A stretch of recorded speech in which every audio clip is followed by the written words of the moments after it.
Bem, boa noite, pessoal. Pessoal chegando aí. Boa noite a todo mundo. Espero que o áudio, a conexão esteja boa. Boa noite, boa noite. Boa noite. Muito bem. Vamos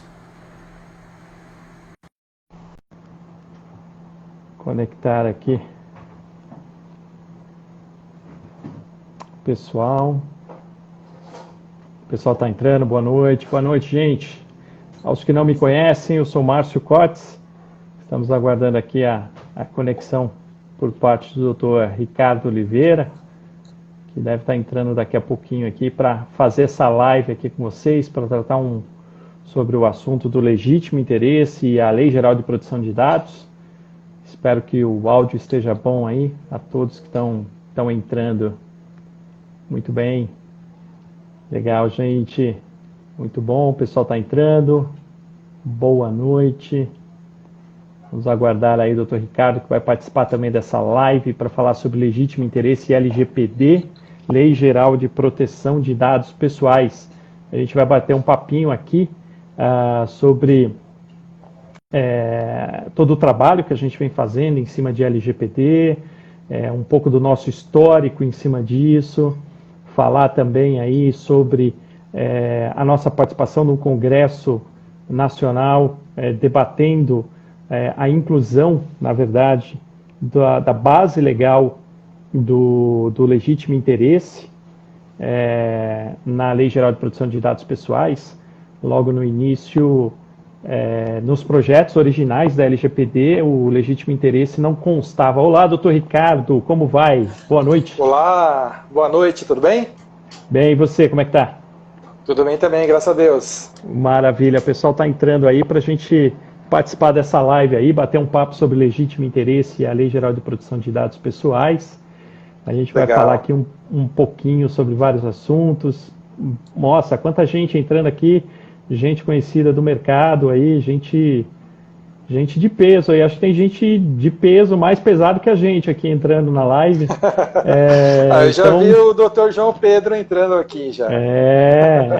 Tem muita gente aí que vai participar aí dessa live com a gente para a gente falar um pouquinho sobre o legítimo interesse e a LGPD. Doutor Josmar está entrando aqui também. Boa noite, doutor. Doutor Josmar é uma fera também no assunto. Se eu não me engano, está dando aula no curso de formação de PO da FGV, me corrija se eu estiver errado, dentre outras atividades dele. Bom, a gente está aqui hoje para falar da base legal do legítimo interesse e da Lei Geral de Proteção de Dados Pessoais. Para quem não me conhece, meu nome é Márcio Cotes, essa pessoa que está aqui do meu lado é o Dr. Ricardo Oliveira, nós somos sócios do Escritório Cotes Advogados, é um escritório 100% focado em economia digital. E em razão de sermos focados em economia digital, muitos dos nossos projetos, isso há muito tempo, são projetos internacionais, e em razão disso a gente tem várias conexões, na verdade, no exterior, onde a gente teve as nossas primeiras experiências com a parte de privacidade no meio digital, isso já há 5 anos atrás. Eu, particularmente, faço parte de um escritório em Nova York chamado Cyber Law Studio, um escritório boutique focado na parte também de economia digital. E desde então a gente trata das questões de privacidade relacionada à internet como um todo.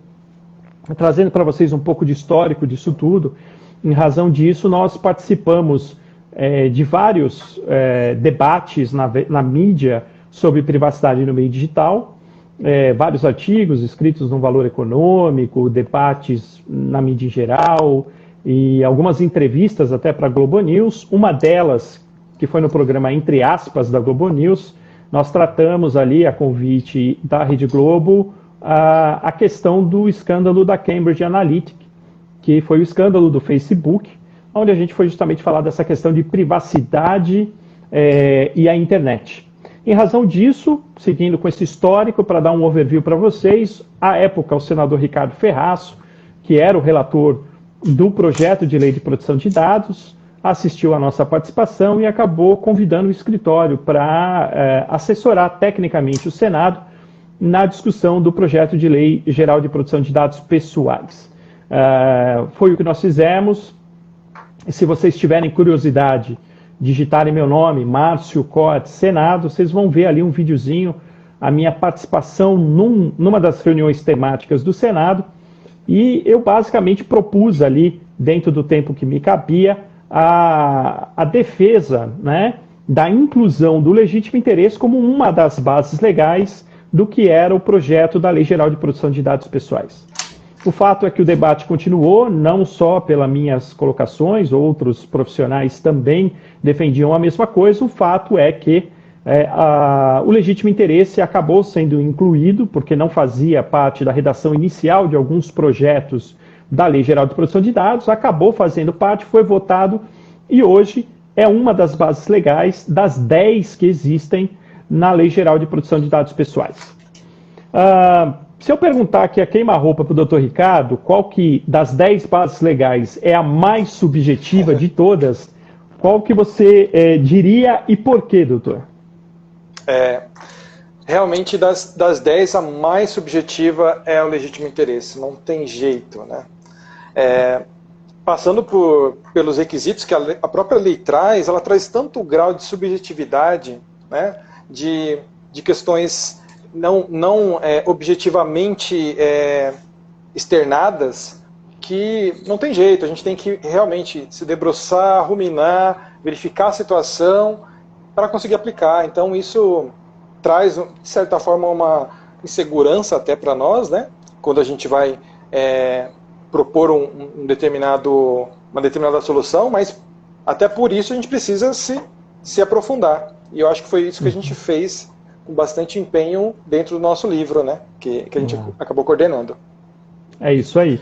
Na verdade, alguns outros escritórios também soltaram uma mesma pesquisa que nós fizemos, tentando levantar dentro dos diversos projetos de adequação à LGPD que a gente está tocando, qual era a base legal mais utilizada.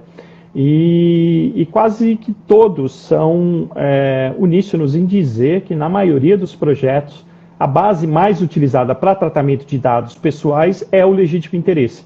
Diferentemente do que muitos, às vezes, podem pensar, achando que quase todos os projetos vão estar pautados no consentimento. Porque muitas vezes a gente não opta, até já vai a primeira colocação aqui, o escritório tem uma tendência a deixar o consentimento como última alternativa. A gente tenta as outras 9 bases possíveis e, quando não possível, a gente vai para o consentimento, porque é uma base legal difícil de gerir, né? Você tem que fazer uma gestão dos consentimentos e você, obviamente, antecipa, eventualmente, uma negativa quanto ao consentimento, né?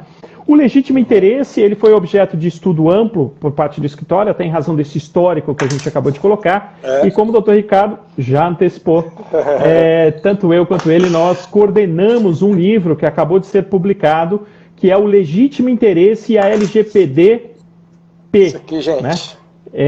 E aí já vai uma colocação, eu já recebi críticas, né? Pequeno merchan, né? Pequeno merchan. Já recebi críticas porque o título do livro é a LGPD-P, como se a gente não soubesse do que está falando. O Pzinho, no final, ele é uma provocação acadêmica, intelectual. Né? A gente entende que o nome iuris da lei mais adequado deveria ser Lei Geral de Proteção de Dados Pessoais. Então faltou o Pzinho ali no final, mas é só para justamente instigar os estudiosos a cada vez mais se aprofundarem, porque nem tudo que parece sempre dá para melhorar. E aí, Ricardo, eu queria que você compartilhasse com a gente aqui como é que foi esse desafio de coordenar esse livro aí. Sim. Eu acho que o primeiro desafio, a gente abraçou à medida que a gente ia avançando nos projetos, né, com os nossos clientes, né?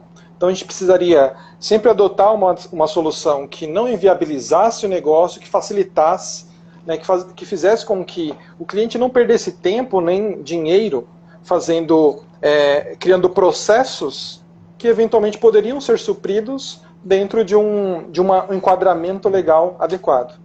E isso, toda vez que a gente ia para um cliente, toda vez que a gente atendia, enxergava a necessidade do cliente, isso abria, né, dentro. Você mesmo participou dessas discussões. Dentro do escritório abria um campo de guerra, né, no bom sentido, né? Vamos lá, pessoal, vamos lá, equipe, né? E assim, então todos os advogados lá, especialistas, vamos lá, vamos discutir esse tema, né?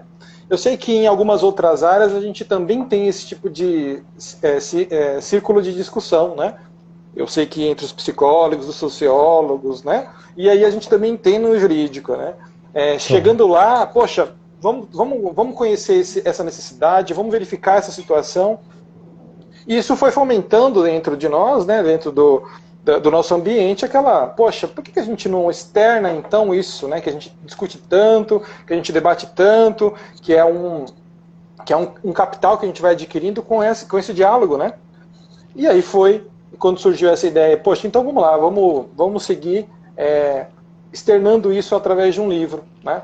Mas aí, indo um pouco mais a fundo, né, do que eventualmente a gente precisa chegar quando a gente, né, expõe um relatório, né? O relatório de GAP é uma coisa, agora você pensar o instituto, pensar como você aplicar a lei, isso é uma delícia, assim, eu sou suspeito para falar, né, sou advogado, mas é uma delícia fazer, e também foi uma delícia poder trazer isso para dentro do livro. O desafio, lógico, é pensar em algumas temáticas muito, além de subjetivas, sensíveis, né?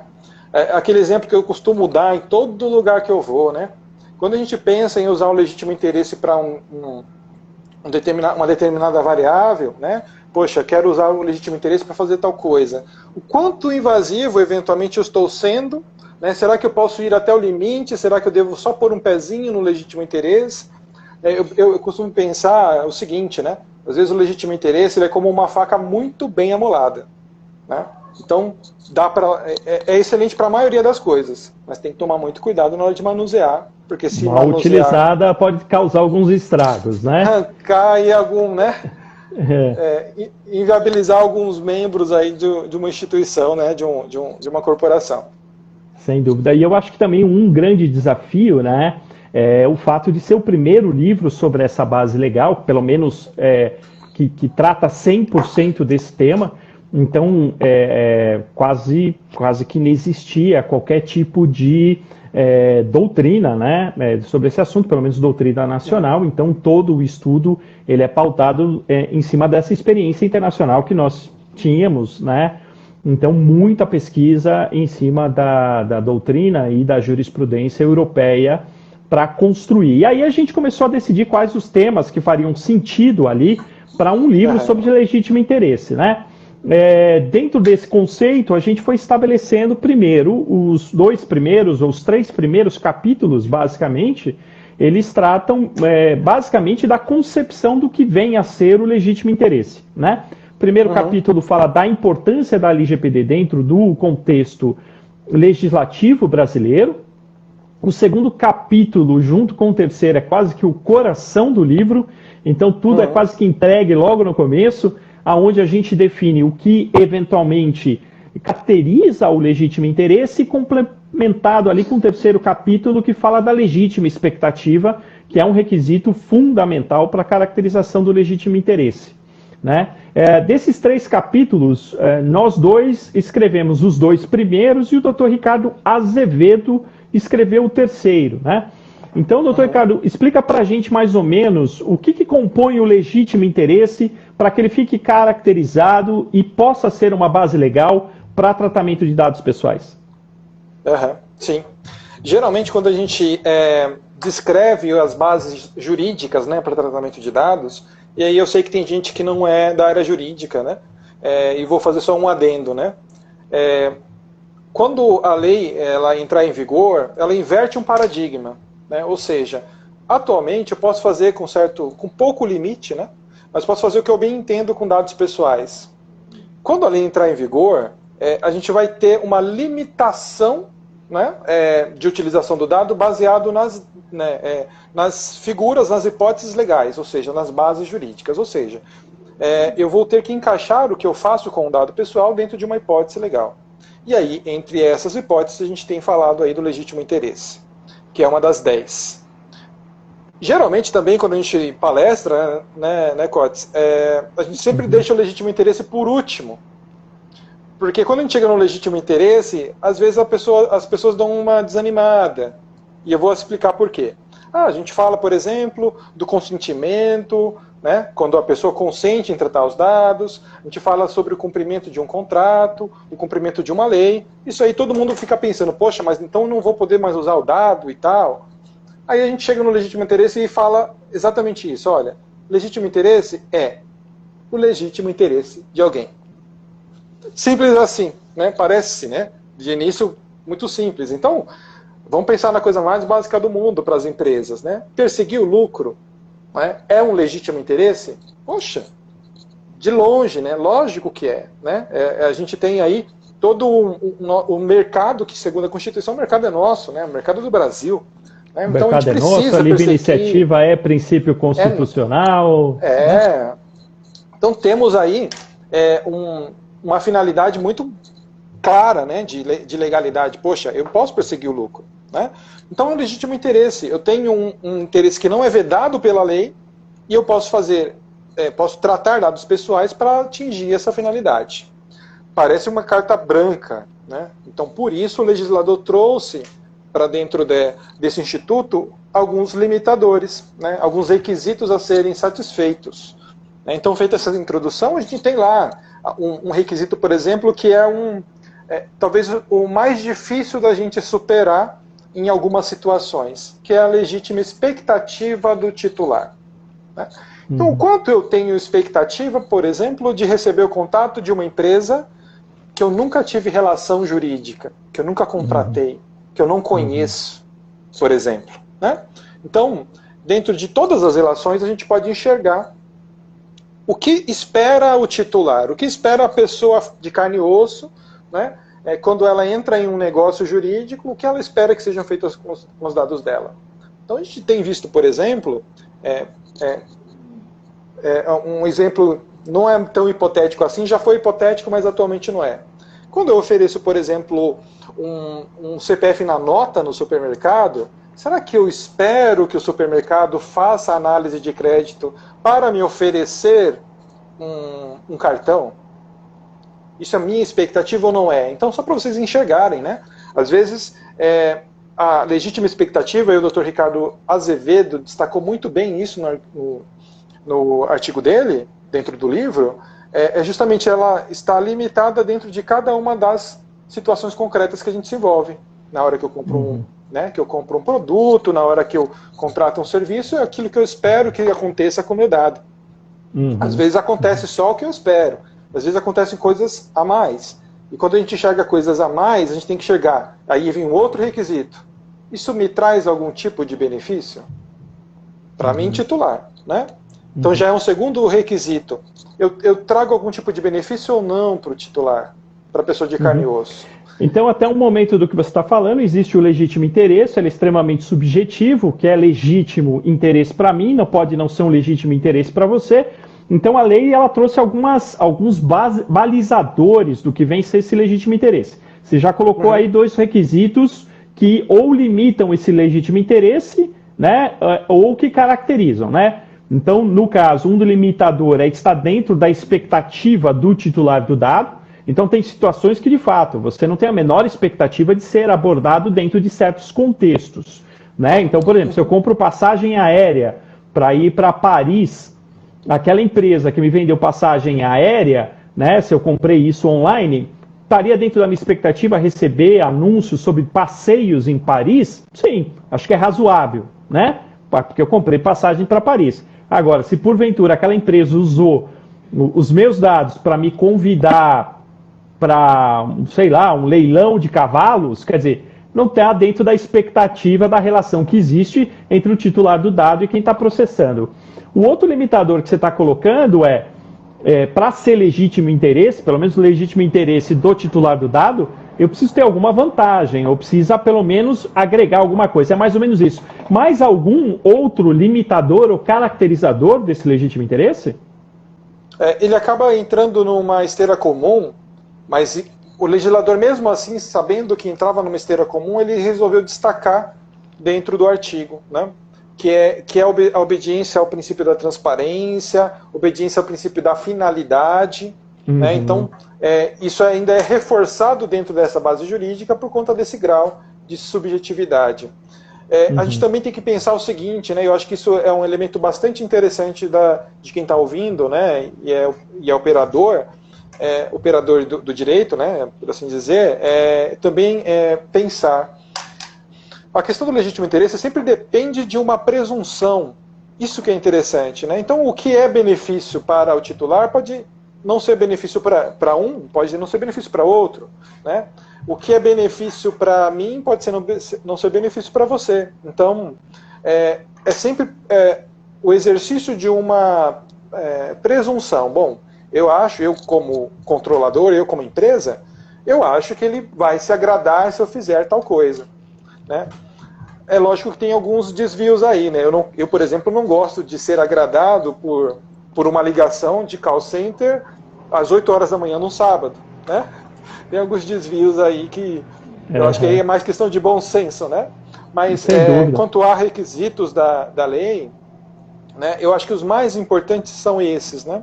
A legítima expectativa, né, e a questão de trazer ou não algum tipo de vantagem. Né? Essa vantagem ela é para o titular, logicamente, né? Mas a gente também não pode descartar a necessidade de enxergar o legítimo interesse do terceiro. E às vezes o beneficiado é o terceiro. Vou dar um exemplo, né? Vamos pensar no seguinte: quantas cidades não foram criadas porque criadas ou desenvolvidas porque uma empresa se instalou no local? Né? A gente tem aí clientes que têm uma planta de mais de 1 quilômetro, né, de extensão. Então isso traz um impacto muito grande. Essa empresa ela faz parte da história, né, do município. Então ela tem lá fotos, por exemplo, do bairro como era, como ficou. Tem empresa que cria vilas, né, isso aconteceu muito na época das ferrovias, né, criar vilas para os operários. Né? Então vamos pensar no seguinte: quando empresa, eu sou um ente privado, eu tenho lá um conjunto de informações que incluem dados pessoais. Né? Quando eu mantenho esses dados, quando eu trabalho esses dados, será que eu não estou contemplando o interesse de terceiros, que é da sociedade em geral, de conhecer a história daquele município? É interessante essa colocação. A LGPD ela não trouxe, infelizmente, nenhum tipo de normativa quanto ao interesse histórico, por assim dizer. Né? Ela não falou, olha, para fins históricos, ao contrário da LGPD, da GDPR europeia, que tem. Né? Aqui a gente não tem uma definição para fins históricos eu posso tratar, não tenho. Né? E às vezes eu vou ter que incluir esse tipo de tratamento dentro do legítimo interesse, mesmo sendo um interesse, mesmo sendo uma entidade privada, mas atendendo o interesse público. Né? O interesse público de eventualmente propiciar material de pesquisa para as escolas, material de pesquisas, né, para as universidades, né? Às vezes criar museus com o material que eu tenho, né? E isso a gente está na época da sociedade da informação, a gente tem que estar agregando cada vez mais informação e a gente enxerga dentro dessas empresas um grande volume de dados que poderiam ser aproveitados para o bem comum. Né? É interessante, você colocou aqui alguns requisitos, alguns limitadores, né? A expectativa, né, por parte do titular, algo que agregue ao titular, não seria um legítimo interesse, então é um limitador. Qualquer processamento de dados que seria pautado em cima do legítimo interesse, que vá contra os direitos e garantias do titular, também não é legítimo interesse se não se respeitar o direito à finalidade, o princípio da finalidade, da transparência, né? E é interessante, gente, porque depois do livro nós fizemos uma série de webinars, onde cada capítulo representou um webinar diferente. A gente só não fez de um único capítulo, que era relacionado à jurisprudência europeia, porque em razão da Covid, o autor do livro, que é um parceiro nosso, que é o Dr. José Banhos, que é espanhol, não pôde participar, mas nós fizemos uma série de webinars, e lá a gente fez mais ou menos isso, a gente conseguiu entrar nos porquês, né, e debater o livro de uma forma muito detalhada. Eu lembro que a gente, num dado momento, debateu um ponto também relevante, que você começou a tocar, que é o legítimo interesse por parte de quem? né? E eu lembro muito bem que nesses webinars, um deles você falou do legítimo interesse do controlador, o legítimo interesse do titular, o legítimo interesse do terceiro e que não há legítimo interesse do processador do dado, né, do operador. Então, você pode explicar rapidinho um pouco quais são essas figuras que eventualmente podem ter legítimo interesse no tratamento de dados? Sim, sim. Vamos pensar no seguinte antes disso, né? A lei ela criou duas figuras que são totalmente novas para nós e vão passar a fazer parte da nossa vida, tá? E até quem não é da área jurídica precisa entender muito bem isso, porque isso vai fazer parte da sua vida no geral, né? Então, se eu for pedir, por exemplo, acesso a um dado pessoal meu em uma determinada empresa, pode ser que essa empresa não seja responsável por aquele tratamento, seja uma outra. Então, essas duas figuras a gente tem que deixar muito claras. A lei, ela criou do nada eu digo, né, não tínhamos no nosso ordenamento jurídico isso estabelecido, mas a gente já tinha as figuras na legislação europeia, que é o controlador e o operador. Quem são esses dois? Né? O controlador é aquela... Eu vou falar de...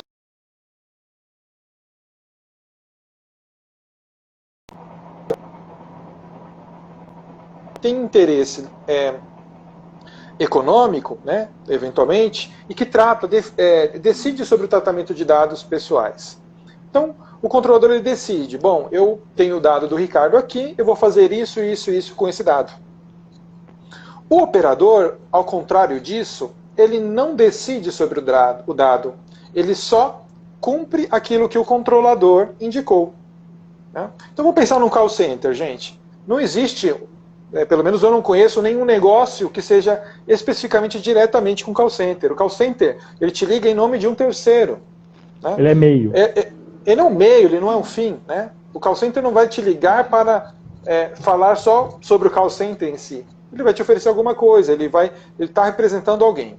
Então, por exemplo, o call center ele é um operador nato. Né? Ele atende... Ele trata o seu dado, ele vai entrar no sistema, ele vai verificar o seu dado, ele tem acesso ao seu dado, eventualmente ele pode até coletar dados novos, mas ele faz isso em nome de uma outra empresa. Né? E essa empresa, geralmente, é o controlador. Então a gente tem duas figuras. E aí quando eu falo que isso vai fazer parte da nossa vida a partir de agora, é de que, no futuro, a gente não vai ter um contrato que não diga, que não defina muito bem quem é operador e controlador naquela relação. Porque o advogado tem que ficar esperto agora quando for fazer contrato, né? Para definir bem quem é o controlador e quem é o operador. Exatamente. E mesmo que ele não enxergue, o tratamento de dados logo do início.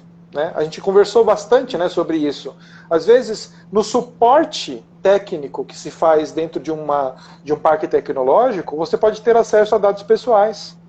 Né? Então, eu, como empresa, não queria ter acesso ao dado, mas vou ter que ter acesso para fazer uma determinada ação de correção, de suporte e assim por diante. Então, isso daí vai ser essencial. Na nossa vida, a gente vai ter que começar a enxergar controladores e operadores. Enxergando esse cenário, a gente já falou, né? O controlador, ele tem direito, né? ele pode utilizar o legítimo interesse, porque a lei ela faz esse link diretamente com o controlador. Bom, o controlador, tendo legítimo interesse, ele pode tratar o dado pessoal. Dentro dos nossos estudos, a gente trouxe outra figura também, né, que é o terceiro. A lei ela cita, mas não dá muito detalhe. O terceiro ele também pode ter um interesse legítimo. Como eu disse, por exemplo, eu posso manter um dado ou tratar um dado pensando no coletivo, pensando no interesse comum.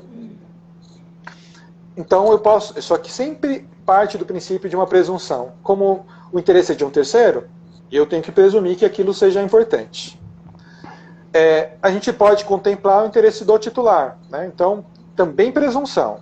Vamos pensar no seguinte, gente. Vamos pensar lá no primeiro emprego, se você já foi empregado CLT, vamos pensar no seguinte, no seu primeiro emprego, lá atrás, às vezes há 10, 20, 30 anos atrás, você acha que aquela empresa vai ter todos os seus dados com ela ainda ou não?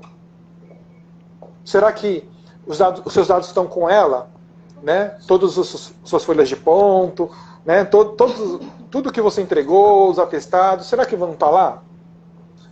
olhando pelo ponto de vista da empresa, será que ela pode presumir o seguinte? Bom, o Ricardo ele já foi meu empregado há 20 anos atrás, mas ele pode ter o legítimo interesse, né? Ele pode ter o interesse de vir aqui e retirar algum documento, então eu vou manter comigo. Percebe que a empresa ela está presumindo que eu possa ter essa necessidade. Só que a presunção dela, ela não é obrigatória. Ou seja, eu, com os dados, né, com os documentos do meu empregado, posso tratá-lo só à medida que a lei me obriga. Depois disso eu posso descartar. Então, essa presunção é interessante, né? Para a gente também não abraçar muita coisa e não conseguir tomar conta disso. E aí a gente tem, por fim, o interesse do operador, como eu disse, do call center. Será que um call center poderia, como operador, enxergar, poxa, eu acho que o meu controlador tem necessidade dessa informação, de uma informação nova. Eu vou recolher aqui e depois eu mando para ele. Se não estiver no contrato, o operador não pode tratar o dado de uma forma diferente. Então, mesmo que ele enxergue um legítimo interesse, de alguma forma, para o controlador, ele não pode decidir sobre isso. Ele não tem interesse próprio. Ele só tem o interesse do controlador. E mesmo se ele enxergasse, ele enxergaria o legítimo interesse do controlador, né? Ele, operador, não tem um legítimo interesse para isso, né? Então, assim, Exatamente. gente, são várias situações, é muito interessante porque tem muita discussão, tem muita jurisprudência também europeia, várias situações aqui que caracterizam o legítimo interesse. Se a gente pensar aqui numa situação, por exemplo, de uma empresa de antifraude de cartão de crédito, né? Ela trabalha com bases de banco de dados pessoais que são enviadas pelo mercado todo, por todo o mercado, principalmente do e-commerce, porque a compra não presencial, quem mais sofre com fraude de cartão de crédito, ela não tem basicamente o consentimento, né? Mas o que ela faz, primeiro, está dentro da expectativa de quem tem cartão de crédito. Agrega valor. Né? E a jurisprudência europeia é pacífica nesse assunto, né? Quais outros capítulos foram abordados, Ricardo? A gente, bom, dentro do livro, né, os capítulos que você está perguntando, a gente trabalhou um capítulo muito forte sobre a legítima expectativa, como a gente estava falando, a legítima expectativa do titular, e aí o Dr. Ricardo Azevedo trabalhou muito bem isso. Teve um outro artigo que a gente escreveu juntos, né, que era justamente esse legítimo interesse dentro de contextos com vulneráveis, que eu acho bastante interessante também expor para o pessoal.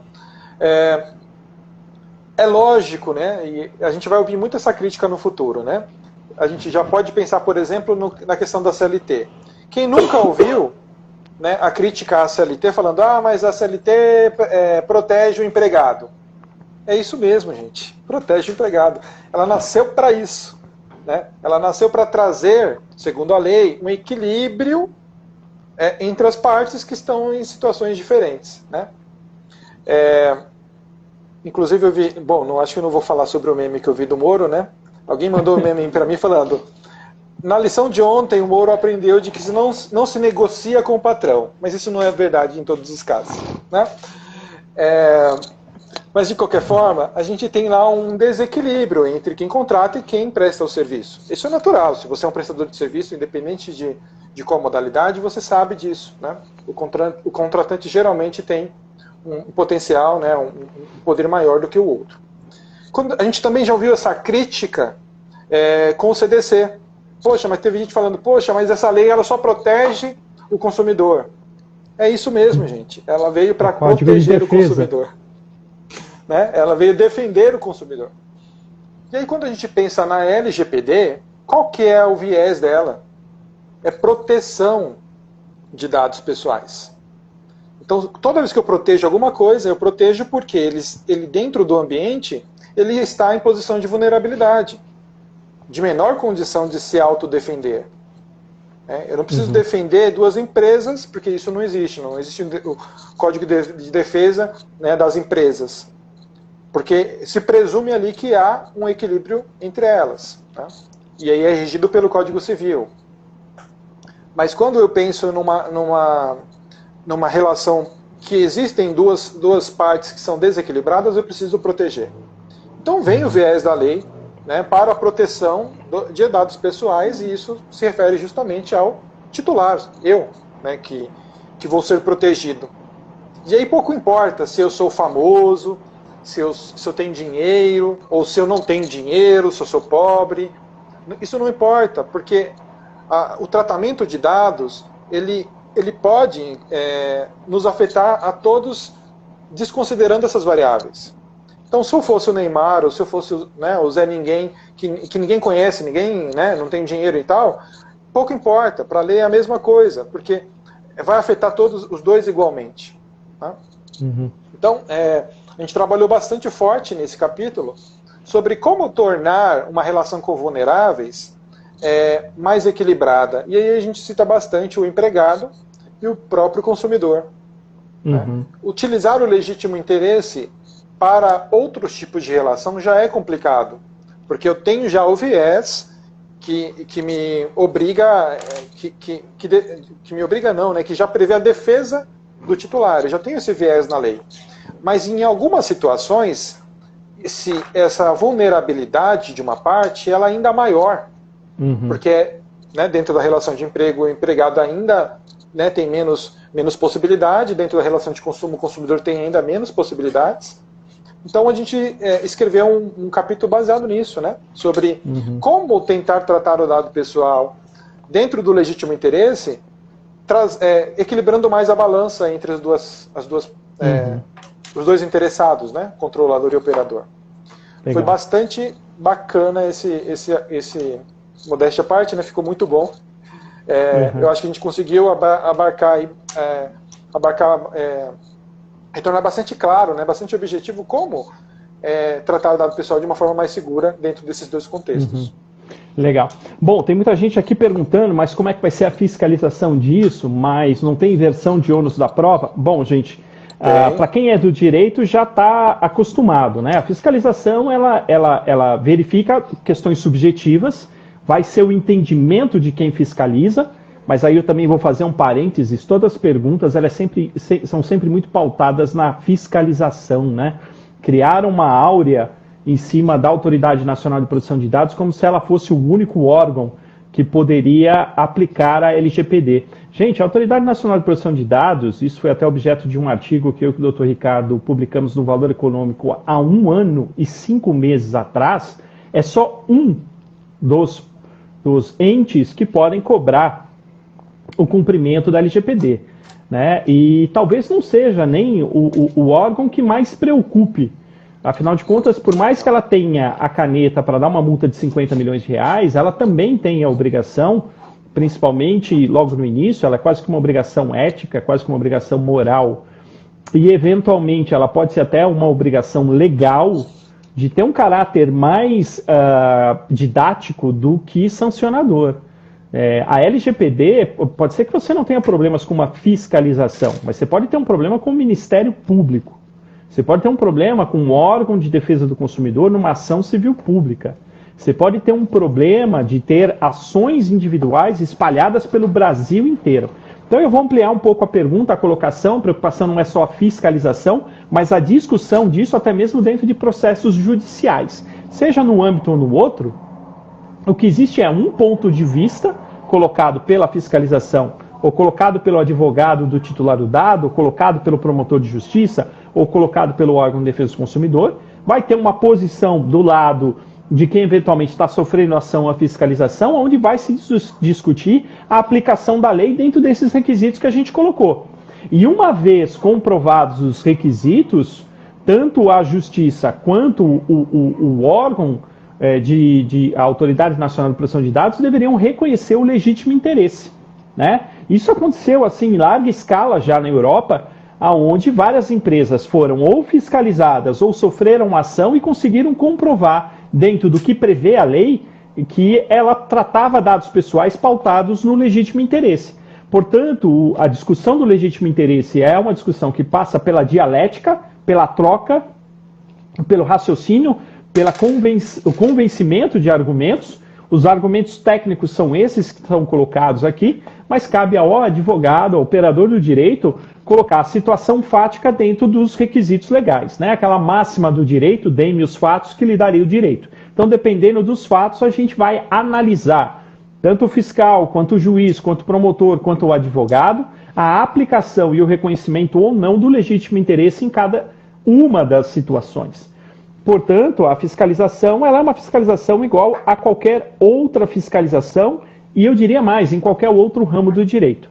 Né? Então, essas discussões elas vão existir, claro.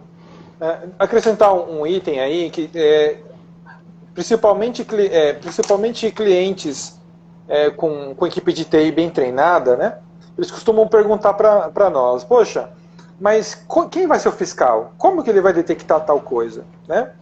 E aí, infelizmente, a gente tem que fazer isso, né? A gente fala para essa equipe, olha, o fiscal ele vai ser tão esperto quanto mais esperto de vocês. Né? Por quê? Né? Porque a gente diz isso. Principalmente focado nas pessoas de TI. Porque a pessoa de TI, às vezes, ela pensa, poxa, eu vou fazer, não por mal, né? Mas, às vezes, para resolver um problema, ela pensa, eu vou fazer um determinado processo e ninguém vai ver, não tem visibilidade para as pessoas, ninguém vai ser prejudicado por conta disso. Né? Só que o fiscal, a gente já tem esse parâmetro, né? Querendo ou não, a NPD ela vai nascer com fiscais treinados, vai ter gente com interesse, inclusive, outros interesses para ser o fiscal, para poder aparecer, para poder ir lá e fazer acontecer.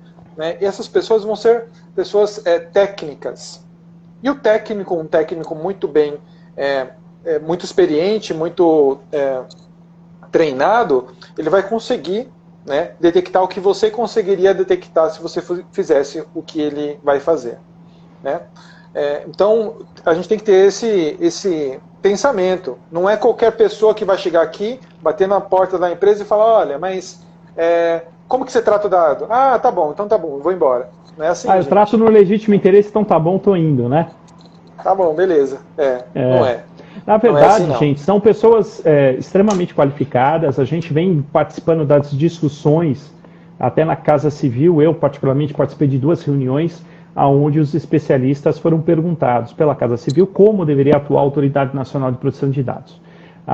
Lógico, a sugestão é que fosse uma atuação técnica, isenta, no início pedagógica e não sancionadora.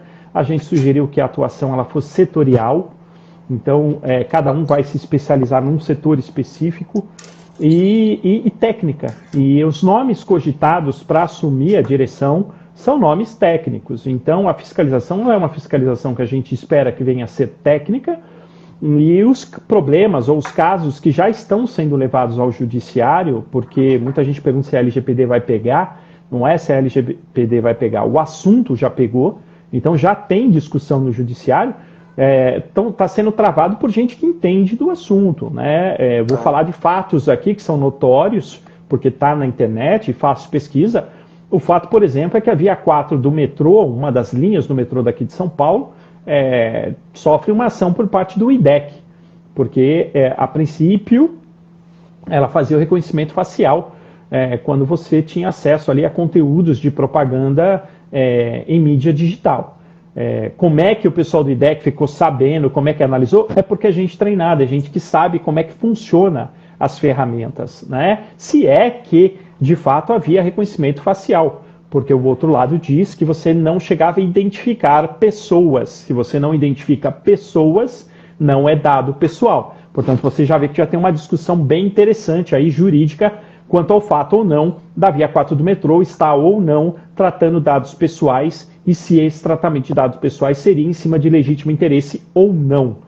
Fora isso, só para que vocês saibam, em algumas situações vão se utilizar até ferramentas. A gente sabe que o governo federal já está comprando 3 ferramentas, 2 são israelenses, aonde ele vai conseguir fazer todo o mapeamento, todo o data discovery da sua base numa eventual fiscalização in loco.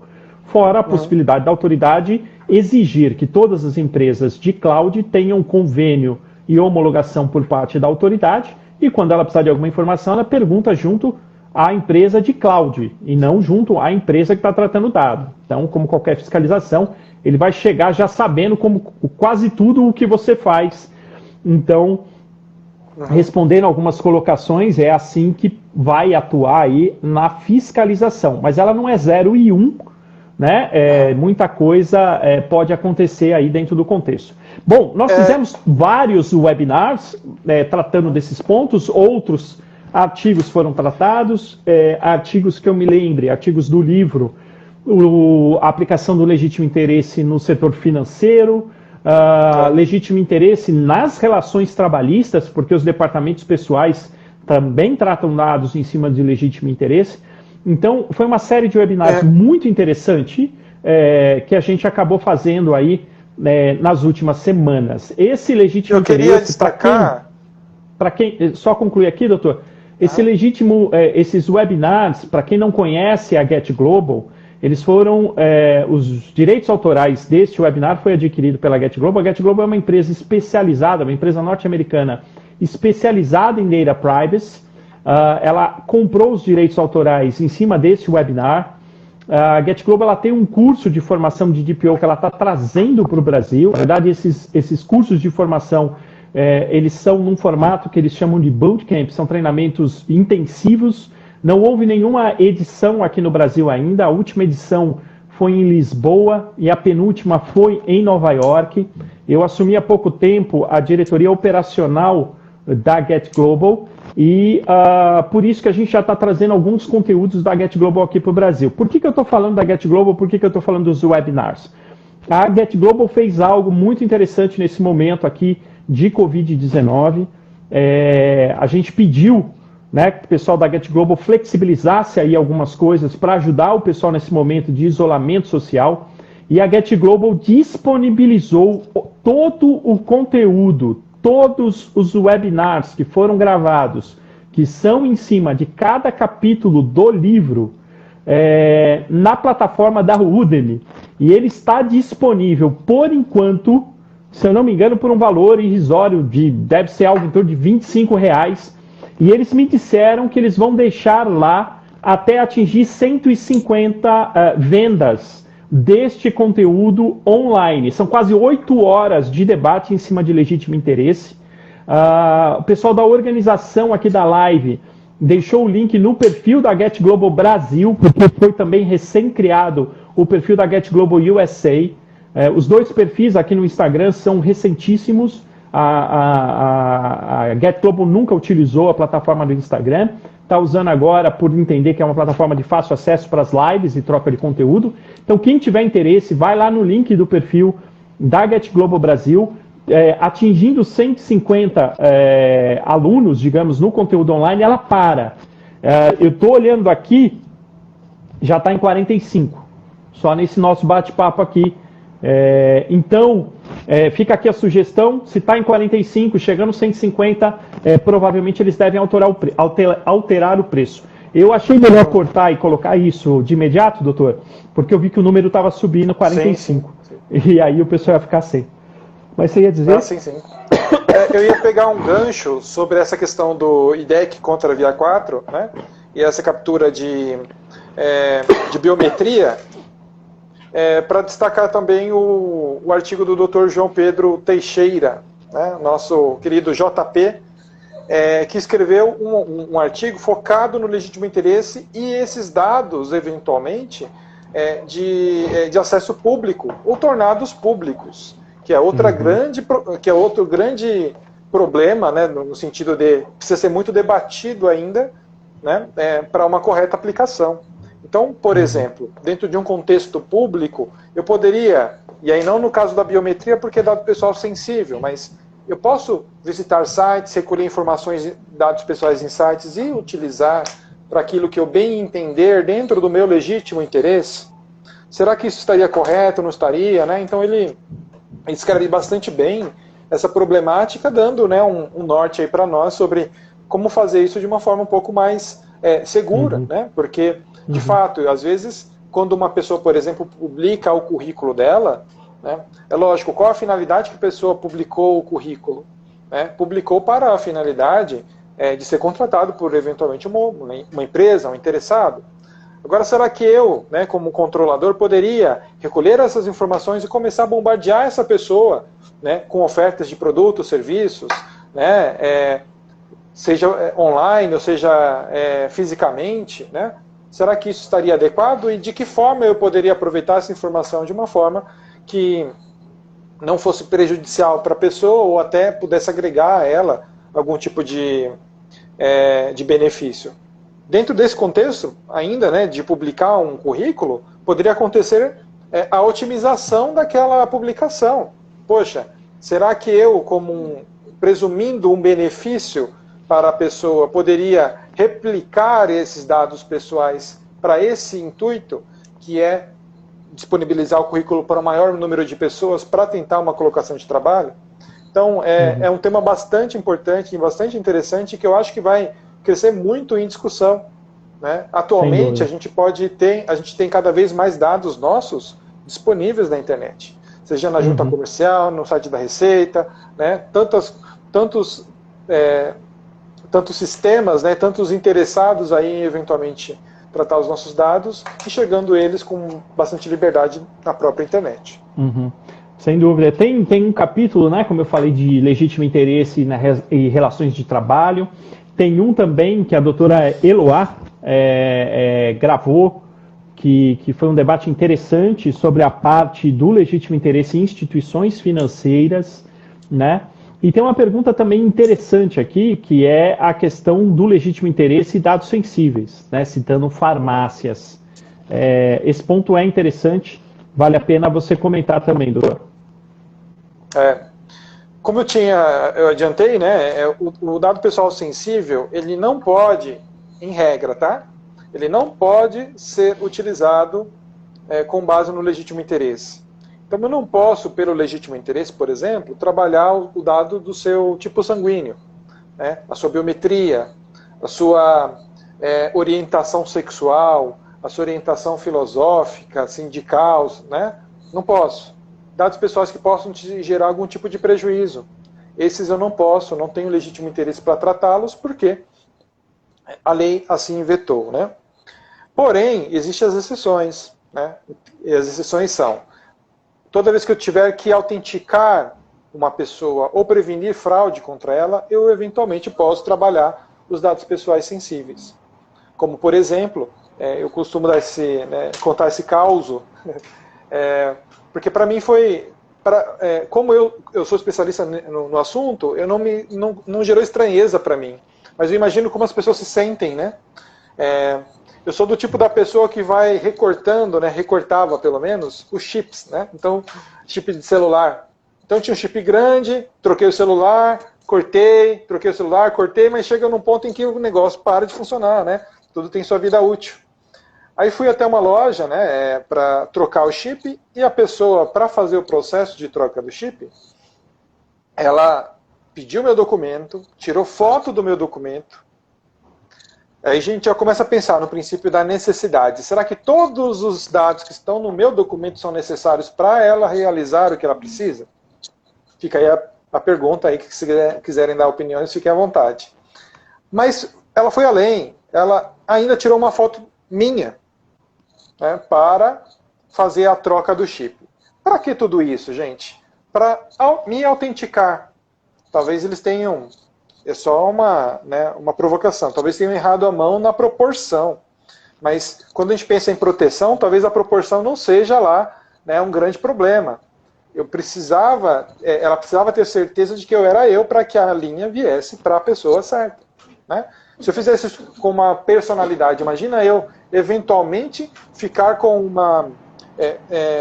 trocar o chip, né, e dar uma linha de uma pessoa politicamente exposta para um hacker, né, uma pessoa que não tem, né, que não é o titular. Então isso é importante. Então, para autenticação, para preservação, né, para evitar fraudes contra o titular, eu posso tratar os dados pessoais sensíveis dele, sempre dentro dessa proporcionalidade que eu acabei mencionando. Essa empresa poderia me solicitar o exame de DNA, por exemplo? Não, aí fica extremamente desproporcional, né? Inviabilizaria o negócio como um todo. Então é esse equilíbrio que a gente tenta manter, né? Então, a princípio, legítimo interesse não é base legal para dados sensíveis, salvo algumas exceções, como essa de fraude ou autenticação, digamos assim, que aí seria uma exceção dentro da LGPD. Portanto, a colocação que foi feita aqui, de fato, tratar dados sensíveis com base legal no legítimo interesse não é possível, assim como também não é possível tratar dados sensíveis em cima da base legal da proteção ao crédito, que não é objeto aqui do nosso bate-papo, mas é só uma complementação. Falando em complementação, foi colocada aqui a questão da PEC que tenta alçar a proteção de dados a direitos e garantias fundamentais, e eu lembro que num dos debates me perguntaram, mas não tem necessidade de proteção de dados virar um direito e garantia fundamental, porque a privacidade já é um direito e fundamental previsto na Constituição Federal. Gente, a gente tem que lembrar que a LGPD, diferentemente de que todo mundo fala e todo mundo repete, né, ela não trata só de privacidade. É lógico que o principal bem tutelado é a privacidade, mas a LGPD ela vai além. Quando a gente fala de proteção de dados, a gente protege a privacidade, mas a gente protege também a imagem das pessoas. Dependendo dos dados que eu tenho de uma pessoa, eu começo a criar uma imagem daquela pessoa, né? Então, quanto mais informação eu tenho sobre ela, isso cria uma imagem favorável ou desfavorável. Além disso, a proteção de dados, ela tem um dos princípios que é a chamada qualidade do dado. Então, outros bens jurídicos são tutelados quando o dado não está correto, né? Como pessoas tiveram os seus benefícios do INSS cancelados porque o sistema do INSS cruzou base de dados e chegou à conclusão que 20 mil dos seus beneficiados estariam mortos. Só que sendo desses 20 mil, quase 3 mil não estavam mortos. E ali não tem nada a ver com privacidade. Ou seja, é outro bem tutelado, que é a questão da qualidade dos dados. Portanto, ao meu entender, proteção de dados deveria sim se tornar um direito e garantia fundamental previsto na Constituição Federal. De toda forma, por mais que não tenha a previsão expressa, eu acho que de certa forma já dá para construir um raciocínio sistêmico, jurídico, para defender garantias constitucionais vinculadas à proteção de dados. Bom, essas foram só algumas colocações preliminares aqui do nosso... Preliminares não, que encerram, na verdade, o nosso bate-papo. Para quem tiver interesse, o livro Legítimo Interesse e a LGPD P, não foi um erro, o P está lá, de novo, é uma crítica construtiva, porque nós entendemos que deveria ser Lei Geral de Proteção de Dados Pessoais. Está disponível. E também, para quem tiver interesse, tem uma série de webinars com cada um dos autores e, eventualmente, até quem não foi autor, mas que acabou ali gravando o webinar sobre o tema em cima do artigo que foi escrito. Portanto, são webinars bem interessantes, quase um conteúdo de 8 horas, né, que você pode consultar quando bem entender. Contribuição da Get Global, que adquiriu os direitos autorais e que disponibilizou isso lá na plataforma da Udemy. Aliás, ontem recebi uma crítica que eu poderia levar para o lado ofensivo, mas achei um baita elogio. De fato, eu fui indelicado e se eu tivesse percebido, eu não teria feito. Foi involuntário. Eu, no afã de querer contribuir, postei que o conteúdo estava disponível por R$25 na Udemy.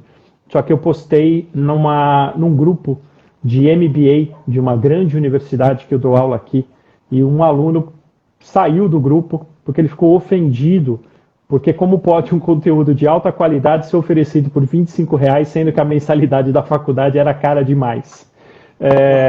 Eu devia ter tido a sensibilidade ali, não era o ambiente para eu fazer isso, mas a ideia era ajudar, disseminar conhecimento, e acabei criando um problema lá para a universidade.